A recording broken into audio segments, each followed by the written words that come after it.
Welcome to the Meditation Ward. My name is Nadia Ward. I'm really excited to bring you this podcast where I talk to interesting people who also happen to be meditators. We talk about their stories, the way they got into meditation, and any tips or tools they'd like to share with you. Each week there's a second episode, a guided meditation that we hope you'll enjoy.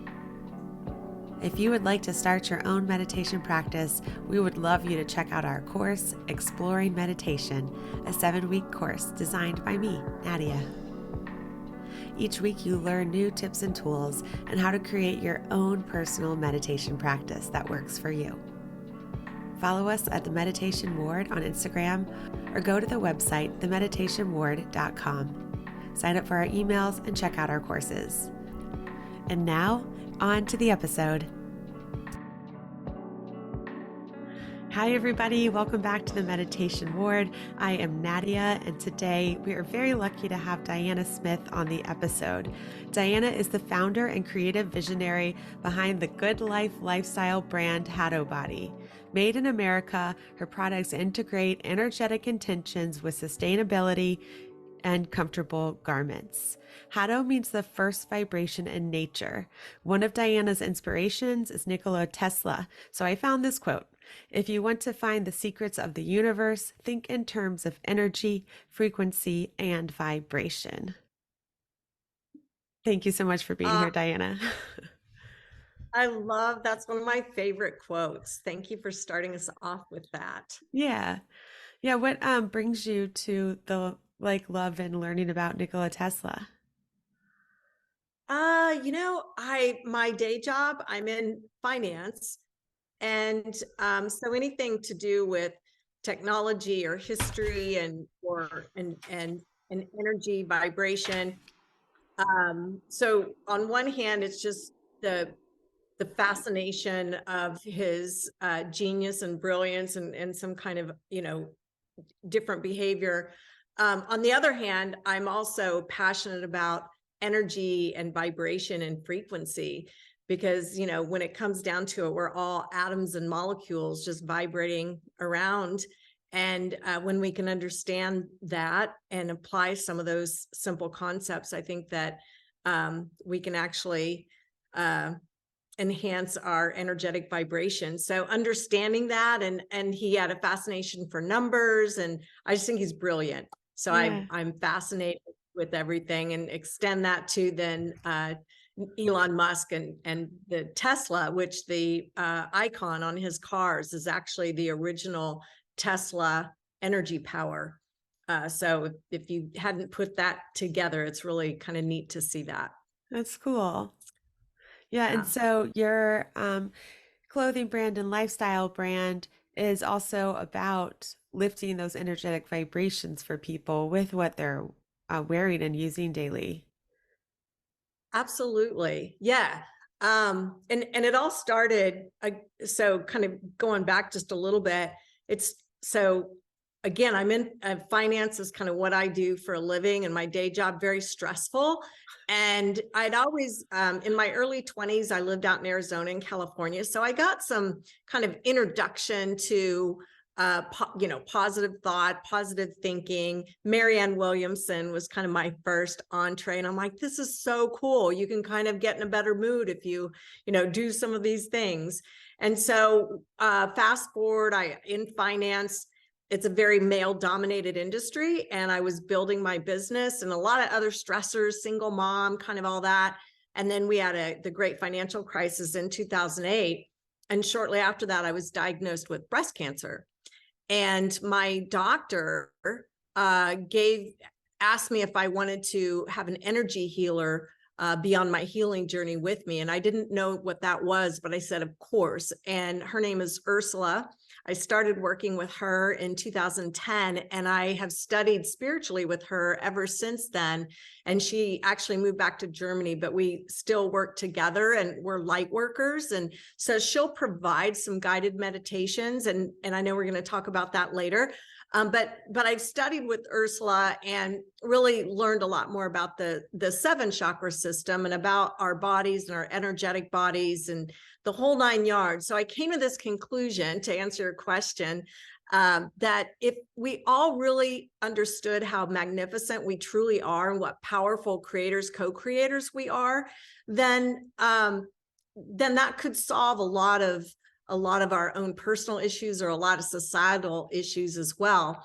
So, and I'm a huge believer in affirmations and I am statements. So I'm like, wouldn't it be great if we could put an affirmation on our clothing? And since our body is 70% plus or minus water, and I believe that water is a conduit of information, it stores information.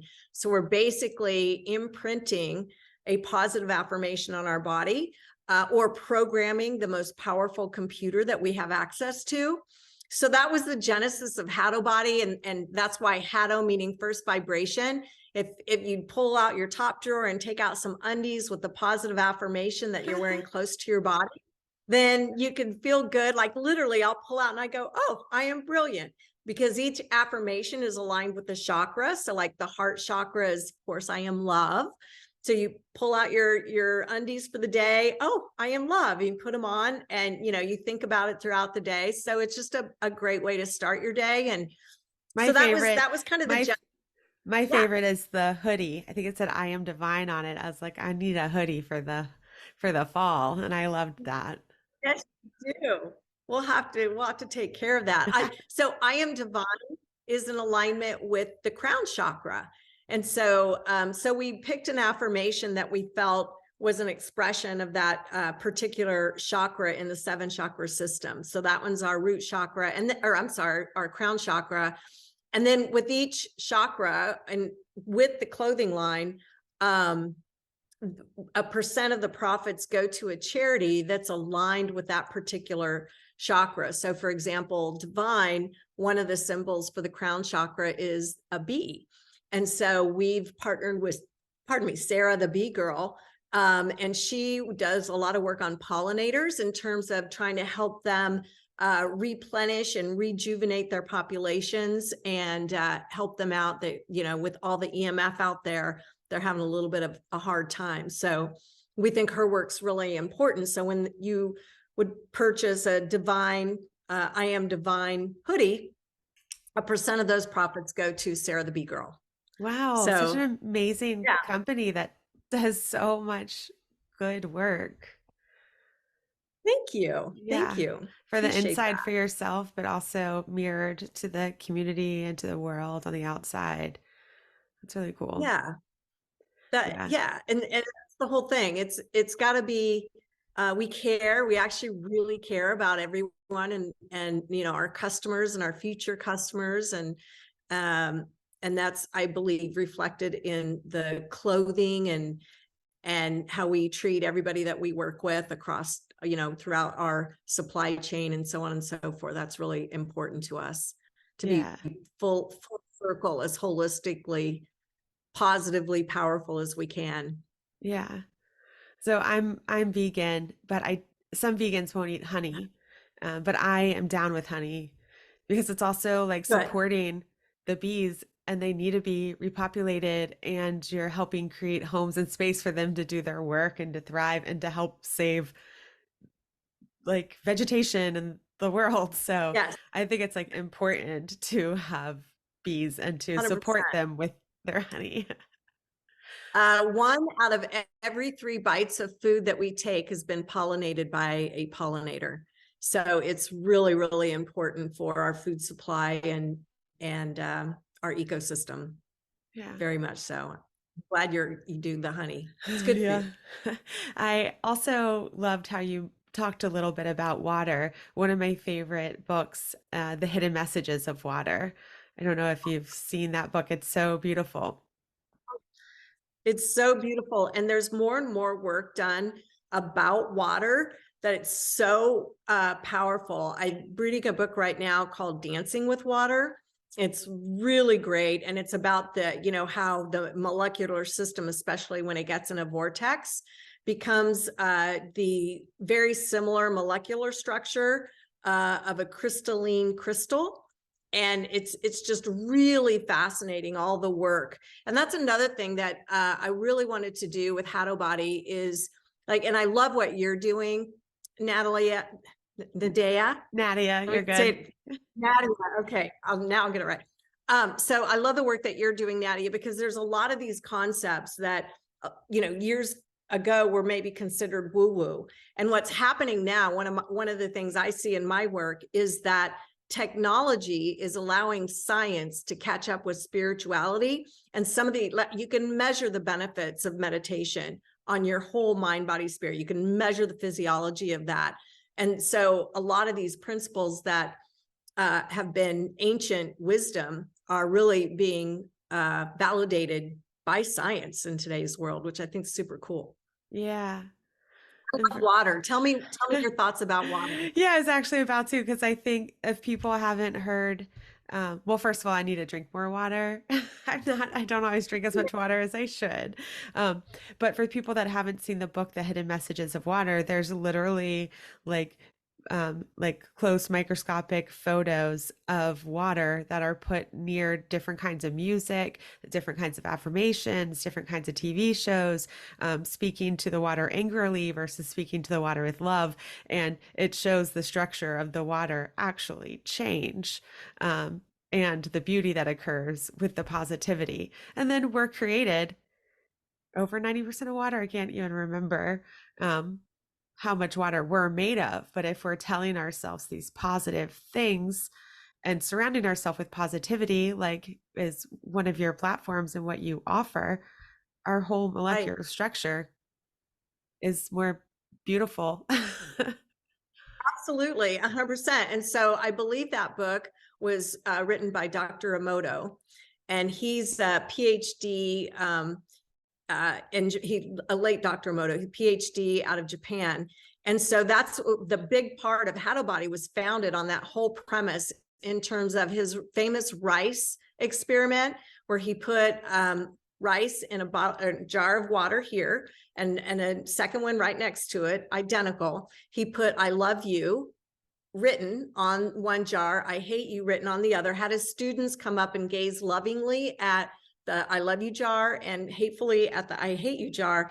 And within a few days, the love jar had sprouted into beautiful green sprouts, the rice had, and the water and the rice had turned brown in the hate jar. I mean, it is truly that powerful. Yeah. So the energetics and just the power of water and our emotions and all those vibrating atoms and molecules in between us. Yeah. So to rewind a little bit back to your cancer and being a survivor, if you don't mind us talking about that for a little bit. I'm sure obviously you're caught like completely off guard. And it must have been a little bit further along to have a double mastectomy, but it also seemed to be a catalyst for you of going from just like being aware of spiritual work from the area of which you live to finding a way to integrate it and begin living with it and understanding it more. Yeah, totally. I was completely caught off guard. I certainly admire, doctors and things like that. I just didn't go see them a lot. And I was, again, a single mom at the time, and I really wasn't taking care of myself. And I did, kind of, oh, that mind, body, spirit connection, that's really cool. But I didn't understand what that meant.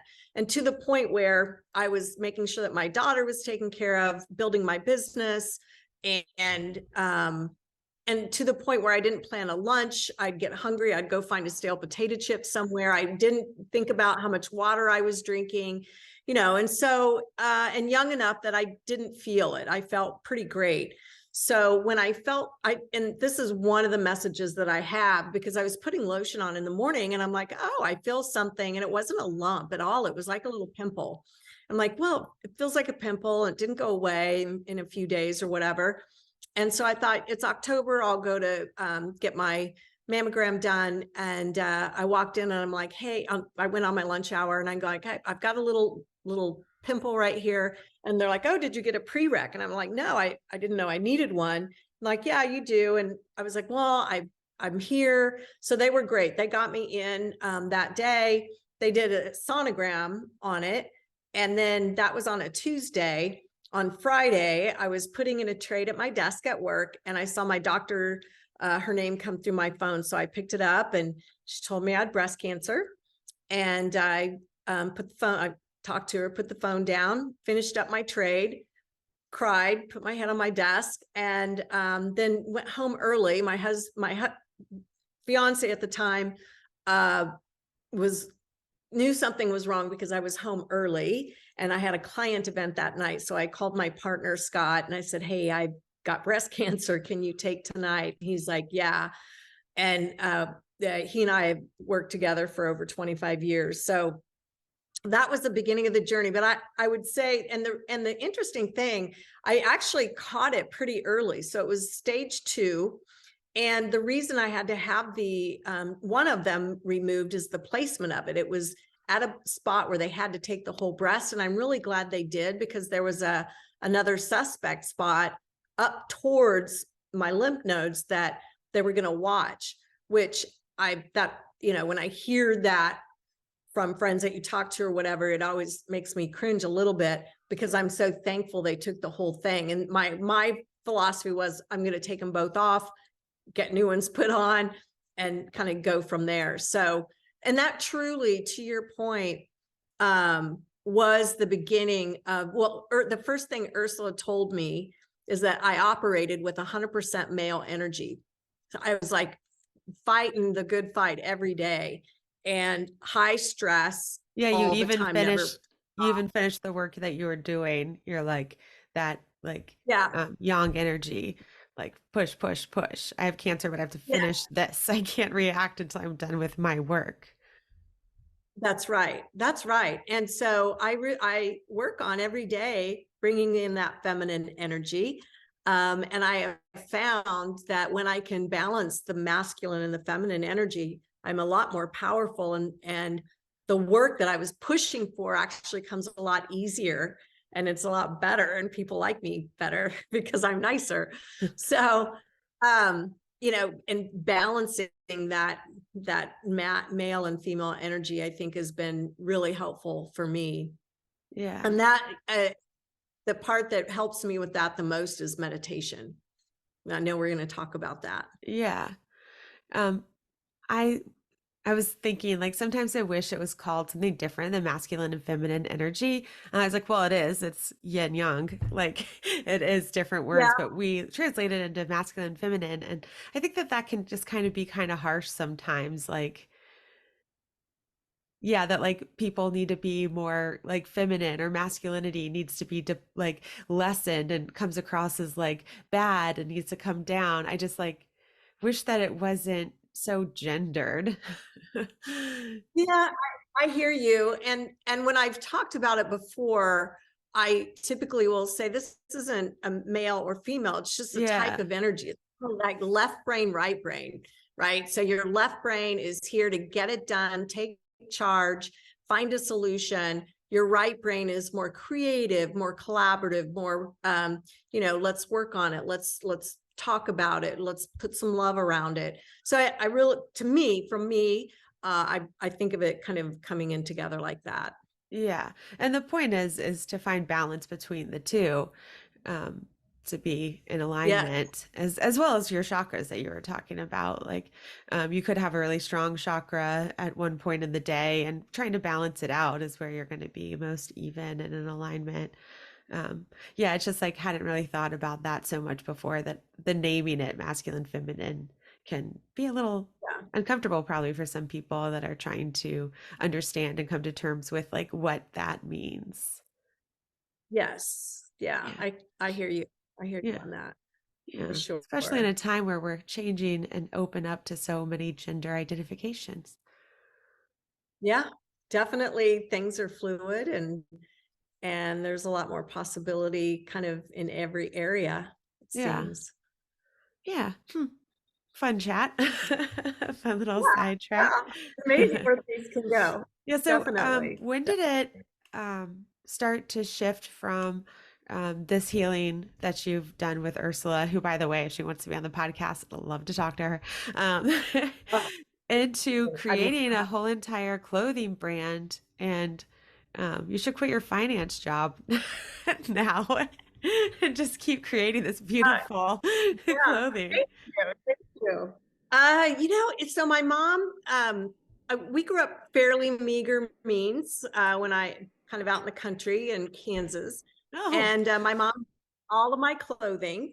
And at the time, now that's really cool. At the time, I was like, oh my God, I was wanted to buy something in the store. But anyways, we grew up with, we'd get a pattern. She'd make the pattern and we'd pick out the fabrics, and it was actually really cool. So I've always had this thing for um, clothing, construction, fabrics, and fashion. And in my work in finance, I do get to be creative. I mean, I think finance is a lot more creative than people understand once you kind of get into it. With that said, I've always wanted to have some kind of my own business that was on more of that creative side. And I was talking to my husband about, wouldn't it be cool if we could, do something like the affirmation on clothing? And why don't we begin with undergarments? Because that's really personal, really private. No one has to see it. So anyone can participate, regardless if they want to wear their affirmation on their outside of their clothing or not. And he's pretty pragmatic, and he thought it was a really great idea. And I had been researching fabrics. So then you go down this decision tree. Like, if this is going to be wellness, positive affirmation, the fabric has to be sustainable. It has to be really good for the body, and it has to be as sustainable as you can possibly have it for the planet, for our ecosystem. and made And by bamboo at the time, workers, and made by workers who are like paid fairly, 100%. that are paid properly, that are local and creating jobs in our own home. Yeah. Absolutely. The supply chain is so important. We decided no single-use plastics in any of our mailing. Our tape is a special eco-friendly tape. Our bags are made of some kind of a corn, and even our clothing bags inside is made of a cellophane that's fully biodegradable without any harsh chemicals in it. So yeah, your supply chain, our manufacturer is third generation in Los Angeles. And so we go out and see them. We toured, and they're just the kindest family. And they pay living wages, paid time off, health insurance, great working conditions, the whole 9 yards. So that was all really important to us. And the fabric that I found, and I thought this was really cool, it was a lensing fiber, Lenzing. And that is originated in Austria, where they've been able to use self-seeding beech trees, and the processing, they've been able to make it almost a zero carbon footprint in that whole full circle processing. They've developed that over the years, and it actually takes less water to process than like a bamboo, and it's silky, silky soft. So the fabric I'm wearing today is micromodal, and it feels like it's nature's silk. It's nature's cashmere. And then also so that was the fabric I wanted to use. And then ironically, a friend that gave us some wonderful advice, she introduced us to our manufacturer in Los Angeles. Their specialty fabric is the lensing fiber micromodal. So it was just this perfect fit. So all of our fabrics are either the modal, micromodal, or organic cotton. And so that's another premise of who we are and what we do. But it's super soft, and you have to kind of experience it and feel it to really see how awesome it is. Yeah. And you said that your husband like jumped on board and thought it was a He great did. idea. And so you're able Yeah. to have the support and create this brand, as well as having a fulfilling, busy life with a whole nother career. Yes. Super blessed, super lucky. My husband is incredibly supportive, and he's absolutely amazing. And he and I are business partners in Hadobody, and he's our operations.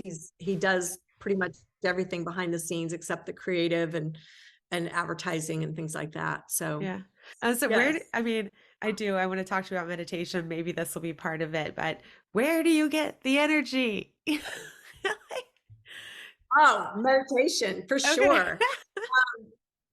So if for my morning routine, if I can do just a few quick things, because I used to work out and, the old traditional, go in the gym, be there an hour, 3 or 4 times a week. And that's really great. And I wish I could do that. I don't have the time to do that. So I literally downloaded a free app called Tabata, Tabata. And Yeah. if that's the last name of a Japanese Yes. doctor, 20 seconds on, it's like 10 a, seconds off, 20 yeah, seconds on, 10. I think I might even yeah. have that app, but yeah. I, I bet you do. And it's so I do that. I do 20 minutes of yoga. And then we have a sauna here. So I do an infrared sauna. And when I'm in there, that's when I do my meditation. Of course, the journal, and I do before that. When I do that, my energy levels are high. And then by the time I get home, I'm getting older. So I'm kind of depleted. So then literally 15 to 30 minutes of meditation, and I'm good for the rest of the night. So it truly is, meditation's a game changer. Yeah. And it has been for me. So how did your practice look like when it started, your meditative practice? And what does it look like now? It's really morphed and changed over the years because, all the jokes are, oh, you want to quiet your mind, and then you're thinking of all these different things. So that I understood that. Ursula, my first entree into meditation were guided meditations with Ursula and the circle that we had. And I still do that periodically, and Ursula will create personal guided meditations for those of us that want that or work with her in that level. So those are really, really cool. Then my whole family and I were going to go to San Diego, and it was going to be near Deepak Chopra's world headquarters. And so I scheduled an appointment there because up until that time, I'd been doing a combination of like Headspace or Calm or, all these different guided meditation from Ursula. So we went to Deepak Chopra's world headquarters and scheduled a time. So my family, my husband and my 2 young daughters at the time, we all got our primordial sound that we can use during meditation. So they take where you're born and the time that you were born, and they give you this meditation that you sing it once and then you never say it again. And that is the sound that the universe was making when you were born. And so now what I've done, fast forward now, the meditation that I found that works really, really well for me is the Ziva. And I don't know if you're familiar with it, Ziva. I saw her on a Mind Valley podcast, and she took, I don't know, a couple years and went out and studied all the great meditators in the world. And she's like, we don't really want you necessarily care about being good meditators. We want to be good at life. And so she's got this system where you can do 15 minutes in the morning, 15 minutes in the afternoon, and it's really powerful. So the first 2 or 3 minutes are being mindful. It's kind of the body scan, quieting your breathing, getting in just that rhythm. Then the next, and this usually expands longer for me, but then the next like 12 minutes, she has you do like a number or something and just repeat it. I do my primordial personal mantra. So if you have a mantra, whatever that could be, I literally, that's my favorite thing. It really seems to pull the weeds out of my mind. My brain actually feels refreshed when I'm done. So it's 2 or 3 minutes of mindfulness, 10 to 15 minutes of meditation using some kind of a mantra, and then 5 minutes of visualization or manifestation, thinking of something that you want to create in your life. So I find that format works really well for me. And I'm at my best when I do it in the morning, and I do it when I get home from work. So that's what I do now. And I love it. Yeah. So speaking of mantra, my teacher taught me that ma means mind and tra means to set you free. So mantra is literally setting you free from your mind. So I sometimes tell people your mind will take you wherever it wants you to go, and it'll just take you there automatically. But you have the power to choose where you want it to go instead of letting it choose you, your thoughts. And that's what mantra is so helpful with. I like to use a lot of times it's like I am peace, or I surrender to higher design. I was listening to Ram Dass the other day, and he uses I am loving awareness. When you Ooh, do your, yeah, I know, when you do your love mantra those. work, do you connect it with your breath? Because if you're doing it for like this 12 minutes, if people are new working with mantra, how would you describe to use their Mm, like intention or affirmation and feed it into the meditation? that's a great question. I think for me now, it's almost unconscious piece where my breath kind of automatically aligns with my it's kind of got a 3-part da da da da da um and so it kind of flows with the breath. So I'll set the tone for my breath in that mindfulness piece. And I think breath work is really important. That's something I'm just kind of getting into. I'm not by any means an expert on any of it, but just the 4, like breathe in 4, hold 4, breathe out 4, hold 4, I think is really powerful. So I might, if I'm kind of chattery in my mind, I might do that. But once I get into the mantra, it kind of all just, it all kind of comes together. So I'm not really cognizant of that now, but I think I was in the beginning more intentional about the breathing along with it, but it kind of comes natural now. Yeah, That makes it does. What, how do you think your life has changed since you introduced meditation, and or what do you think it would be like without this discovery of this style of work? oh, I mean, like I said, and I love that you do this and talk to people about it, and because it's so powerful. And again, I think if everybody could incorporate some kind of mindfulness or meditation into their lifestyle, it would be amazing for all of us. But so for me personally, I mean, my work is better. My husband knows if I haven't meditated, he's like, oh, maybe, maybe you need to go meditate. I mean, I'm nicer. I'm more in flow more of the time. Creativity, my head is more clear. It enhances every aspect of life in every way. And and the other really interesting thing is like I got one of those aura rings. Are you familiar with those? I am. And I don't so have one, but the reason I got is I'm postmenopausal, so I wasn't sleeping. I've always been a great sleeper. I wasn't sleeping, and then I wasn't waking up feeling rested, even though I was doing all this other stuff. And so I realized once I got this, I wasn't getting any deep sleep. But what I found is that when I have an extended meditation, oh, there's another thing too that I think is really helpful. When I have an extended meditation, I know I'm not asleep, but my O-ring registers me in deep sleep. So I know that's where my brain waves are actually getting in that. And I always mess up the different types of wave, but that brain wave where you're in that yeah. It's, creative, is I it think it's theta? theta. Yeah, it's like the space in between awake and sleep. Yeah. Yeah. So I can actually measure that with my ring. The other meditation that I love doing when I have the time is Dr. Joe Dispenza meditations. I think that he's so good at getting you in that space where you can just expand and really free your mind and connect with the quantum field. I think that's really, his meditations are incredibly powerful. If a guided meditation is something that someone wants to partake in, I love his. I think Yeah. they're really powerful. I like recording my own guided meditations, which you can find on Insight Ooh. Timer. Yeah, I've got like maybe about 10 meditations on there, but I don't often do guided meditations because I like just the quiet. But Yeah.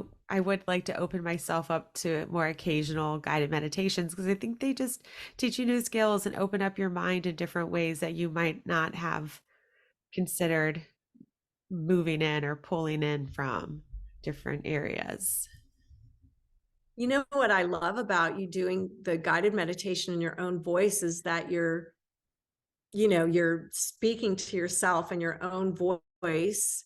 It's like you're programming yourself with your own voice, which your mind, body, spirit's got to really love and embrace that. That's really cool. Yeah.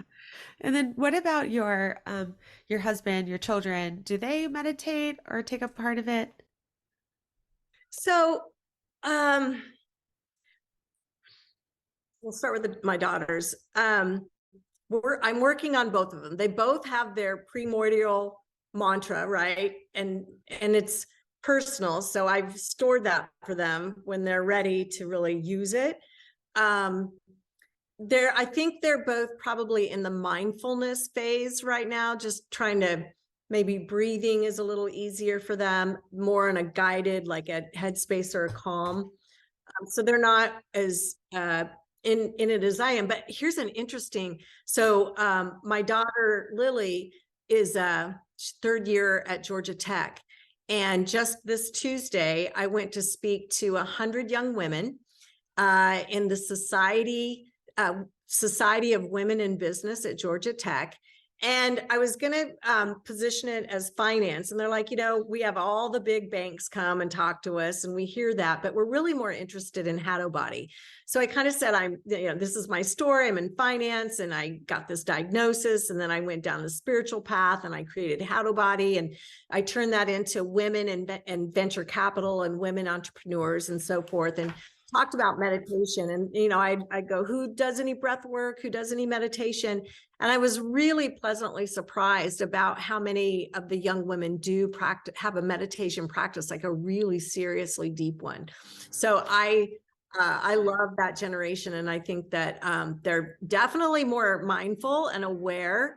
And I know both daughters will get there where they have that practice. My husband is interesting because I call him Father Nature. He spends a lot of time in our yard. We have a really pretty backyard with trees and things like that. And he takes care of all of it. And I think that's where he is so mindful. It's a meditative practice for him. Yeah. So I would say he does. Yeah, that's a great thing to touch upon is some people like think that you have to have a seated meditation practice. So they get a little turned off, like that's too much, it's too serious. If I don't get these 20 or 30 minutes and I can't even do that, but it doesn't have to be Right. that. It can be going on a walk or doing some yard work or drinking your coffee or yeah. Yes. Yeah. Yes. And I also, another gentleman that I've done some guided meditations with, he's like, if you're on your meditation mat for 2 minutes, that's great. Always Yeah. get up, leaving yourself wanting a little bit more. Yeah. And it's better than nothing. Yeah. Sometimes when I'm driving now, I just like every car, I'm like, maybe at ease, maybe at ease, maybe at ease. And Ooh, then sometimes it's like, whoa, there's a lot of cars. It's like, you're really yeah, busy. but that's like a way to make your driving a meditation is like sending love to the Yes. other cars without getting sleepy or worried about Yes. getting deep into a meditation. I love that. And I do love that, sending love out. That's so powerful. It's just really incredible. Yeah. And a lot of drivers need to be at ease. Yes. They get a little crazy out there. So Yes. so you mentioned like 2 minutes is a great meditation. What would be any advice that you'd like to give for either people that are new at meditation or sometimes people that are just like coming back into their practice? Yeah. A couple things. I would just say the Ziva, Z-I-V-A. I mean, it's so simple, and you don't have to read a big book to figure it out. You can literally just kind of listen to a 4 to 6 minute podcast that she does, or she's on Mind Valley sometimes. You can Google her on YouTube. So that's a great place to start. But literally, I think just even breathing is a great way. You can also Google that, whether you do the box breath or kind of the slow, or, 6 in and 8 out. I think all those put your physiology in a state, it kind of stops that fight or flight cortisol that we have going on. So that's when you can do that. I think even just seeing the beauty, like you said, like when you're driving, you're sending love to the other drivers. When I walk into work, I like listen to the birds chirp, admire the trees, send them love, admire the rocks and the flowers and the blue sky or the rain or whatever it is. So I think nature is an easy way if you're not wanting to sit down or, take that time and nature walk, just anything just to slow down and let your system, your nerves calm down a little bit. But I mean, I think breathing and the Ziva, I just think are the great way. A body scan is a great way just to kind of check in. And a body scan is simply starting at your toes, and there's all these little cells and molecules and atoms and systems in your body, and kind of you can literally feel it go up your feet, thank them, thank your legs, thank your thighs, thank your sit bones, all the way through all your organs, all your arms and hands, all the way up through your brain. And you kind of feel like, oh, okay, after that. So those are all ways that I think are super simple to just get started, and being kind to yourself, speaking, like I had a lot of really negative self-talk, and I think that's easy for all of us to kind of get into that. And I'm like, gosh, I wouldn't talk to my best girlfriend like I talk to myself sometimes. So, I mean, even just kind of that healing, I had a little picture of myself when I was a little girl. I set it on my vanity for a while and treated her like I'd treat my daughter, like with love. And so sometimes it's just coming back to love ourselves. Yeah. Touching on body scan for a second, one of the things I really like about body scan is it can be like as long as intense as you want it to be, or it can be like super duper short. It could just be like feet, ankles, calves, knees, like quads, torso, or it can be like right big toe, right second toe, right third toe, and you can literally do everything on one side of the body coming back to the other. So it can be such a long practice if you're like in bed and having a hard time sleeping, or it can just be so quick and simple just to help you arrive like quicker into the present moment. Yeah. Love it. I love that. Yeah, I've actually used that when I was having a hard time sleeping or going to sleep, and that's so helpful. So Yeah. it really does relax your system. Yeah. So all your info and your websites and your like for people to support your brand will be in the show notes. But if you would like to say it out loud and have any final moment to tell people where to find you. Yeah. Yeah. So we're at hadobody.com, HADOBODY.com. And you can find us on all the social media, Instagram, Facebook at Hadobody, YouTube. We are on TikTok, kind of anywhere that you'd go to look at things. And one of our goals and objectives is the education piece. So on our website, you can find a tab called About the Sciences. And we've got like the Heart Math Institute is one of our, not only our impact partners for like the heart chakra proceeds goes to their charitable arm, but the Heart Math Institute actually has devices that can measure your heart aura. And they also have a lot of free information on how to get into heart-brain coherence and flow. So, so there's a lot of information there. Cindy Daly, she's an expert on chakras. She's written all the books about chakras. She's on our website. Ana Paula Munoz is there. She's an executive coach that specializes in helping women. We've got a hexagonal water site that gives all the back on, the sciences of hexagonal water and how it can carry information. So that's all on there. We've got some great blogs about sustainability and fast fashion versus, knowing that your whole supply chain is intact and holistic and sustainable. So there's a lot of really good information, but really it's very, very beautiful. We do our creatives out in California, particularly Malibu, every year. It's just a beautiful ocean seascape with our beautiful clothing on that. And so that's where you can find us. And you'll see that we have things for both men and women, and a lot of our things can be worn unisex by anyone. And like I wear the men's briefs all the time, so now they're unisex briefs.